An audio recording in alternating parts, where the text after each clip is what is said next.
This salmon that I'm bringing today is actually King salmon, and it is a really nice green rated farm-raised product from New Zealand. And so I'm going to do a salt cure along with some aromatics and some citrus from our estate, but to show you basically the standard things that you might find in a cure or salt rub on the outside would be some kosher salt. I've got some sugar, a little bit of brown sugar to give it a little depth on the sweetness.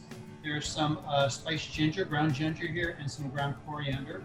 And then what I really think brings it in together with the Sauvignon Blanc is some zest. We've got lemon predominantly, a little bit of orange, a little bit of lime, and then the grapefruit, which I really pick up in the aromatics here. It's pretty simple. The recipe itself, you're gonna have to start a little bit in advance because it does take a while for this to cure. And essentially what you're doing is making a salt spice rub mixture. So that's really simple right there. The salmon itself, this is a nice fillet. You can see it's beautiful color. I'm gonna put a thin layer of the salt down first.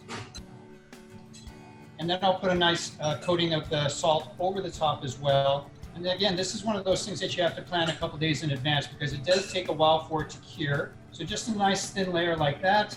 And into the refrigerator, you're gonna wanna put a piece of plastic wrap over this. Another pan right over the top. And so you could use a baking dish or two if you have two. Now you're gonna actually let this cure in the refrigerator. Just tuck it away in the corner somewhere and let it sit for probably about 2 to 3 days, depending on how thick your fish fillet is. So after a few days then, what I'm gonna find is the salmon that I can take out from the refrigerator, rinse off all of that salt really well. And so what you will wanna do after rinsing it and patting it dry and getting off all that excess salt is do a very thin slice. So if you have the sharpest and thinnest knife in your collection there, you want to do a nice thin slice.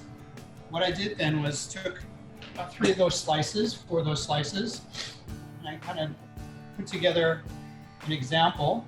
And I happen to use some of our own citrus. Here's some of my fun garnishes. And I use that just as a little bit of a base, not necessarily to pick up and eat. If you were to take a little bite and you pick up some of the aroma and the essence of that grapefruit, and to leave the grapefruit slice behind, I think it's going to be an automatic bridge to the aromas. So I have the 3 thin slices on there. I do also have, to go along with this, some sour cream with some chives. The chives snipped fresh from our garden. I can use some of these beautiful fennel fronds for a garnish. So I shaved some of that very, very thin. So I've got a little crunch. I can also garnish with some of those beautiful fronds. I do have some beautiful cucumbers for a little bit of crunch and texture.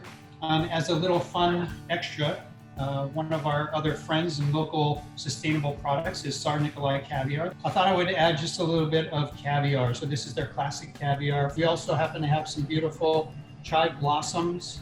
And then if you have this and you eat it simply, maybe have some beautiful brioche crostinis on the side. You can take that and just eat it all together.